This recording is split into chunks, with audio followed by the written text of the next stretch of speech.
We're going to remove the Kickstart pivot stud out of the frame. First off, remove the set screw and take out the seat post.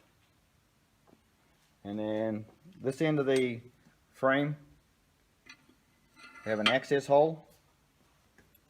You can put a punch in there and weld on it with a good size hammer. You don't want to use a little hammer, got to use a big one.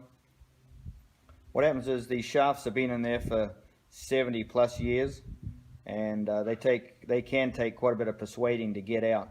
So in this case, we've beat on it with a hammer, and it hasn't come out, so we're going to apply some heat. Apply some heat. The shaft is held in at this end here, so there's no sense in heating over here. It's not held in there. You want to heat over this end here. Sometimes you have to get it pretty hot. Just depends. Sometimes I'm more stubborn than others times. And then coming through the access hole, put your punch in there, and then beat on it with a hammer, and it'll come out.